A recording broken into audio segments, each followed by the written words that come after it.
Michael Jackson and Quincy Jones are the most powerful duo to ever come out of the pop industry. Producing 3 mega albums, their relationship seemed like a match made in heaven. However, we all know that all good things must come to an end, and that's exactly what happened to Quincy Jones and Michael Jackson. Today we're going to take a look at how pop's greatest duo ended up hating each other and how lawsuits ended up being filed due to mismanagement of funds.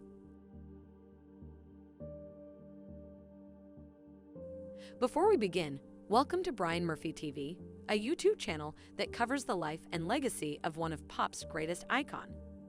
We will take a look at his personal life, as well as his musical ventures.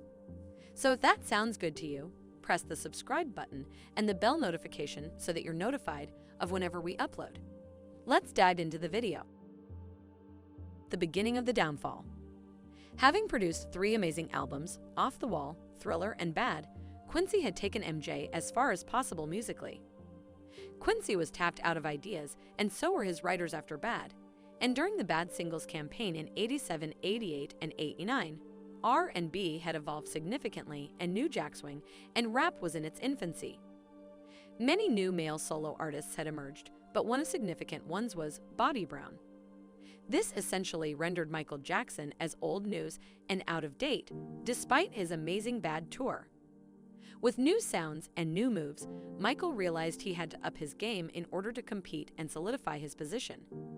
He needed a fresh new sound to appeal to a new generation that Quincy was unable to give him. So the solution was none other than Teddy Riley. Teddy Riley's success, prior to Michael, was with his work on Bobby Brown's My Prerogative and his group, Guy, as well as Keith Sweat and a small female/male duo called Deja, and years later with his own supergroup Blackstreet of No Diggity fame. There were other producers Michael could have used, including Jan and Terry Lewis, who did Janet's albums, as well as LA and Babyface.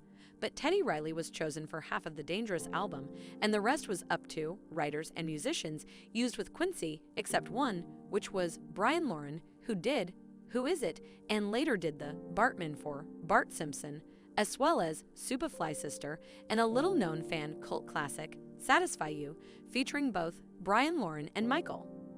And later covered by Damian Hall, who later featured in Teddy Riley's group, Guy, after replacing Timmy Gatling and Chant Moore. The Vulture interview. Quincy Jones had sat down with Vulture for another wide, spanning interview in celebration of his Netflix documentary and CBS special. The legendary producer, who had turned 85 in March of that month, talked about his appreciation of jazz and the changing nature of racism and feminism in America. He also talked about his work with Michael Jackson, who he says, quote, stole more than people realized. I hate to get into this publicly, he said, but Michael stole a lot of stuff. He stole a lot of songs. Donna Summer's State of Independence and Billie Jean. The notes don't lie, man. He was as Machiavellian as they come. He also said that Jackson refused to give session musician Greg Fillinganes his fair share of royalties for coming up with part of Don't Stop Till You Get Enough. Jones said Jackson hated his appearance because his abusive father always told him he was ugly, so he got hooked on plastic surgery. He'd always justify it and say it was because of some disease he had, which is, he recalled. Later, he explained how his work with Jackson excelled in bringing together different eras and keeping the ear busy, which he feels happens less in modern music. The best example of me trying to feed the musical principles of the past to the kids was with Baby Be Mine, he said. That's Coltrane done in a pop song. Getting the young kids to hear bebop is what I'm talking about. Jazz is clearly at the top of the hierarchy of music because the musicians learned everything they could about the music. The lawsuits. Quincy Jones had filed a lawsuit against Michael Jackson's estate, seeking millions of dollars in royalties over projects that were released after the singer's death. The legendary producer is claiming that the way Jackson's work was used in This Is It and its soundtrack album, as well as the Michael Jackson Cirque du Soleil productions and the 25th anniversary edition of Bad, involve a breach of contract.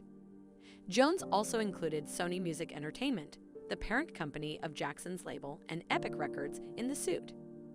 According to The Hollywood Reporter, the producer claims that master recordings of songs he worked on were remixed and edited in order to deprive him of profits that he would have been entitled to under agreements he signed with Jackson in the 70s and 80s.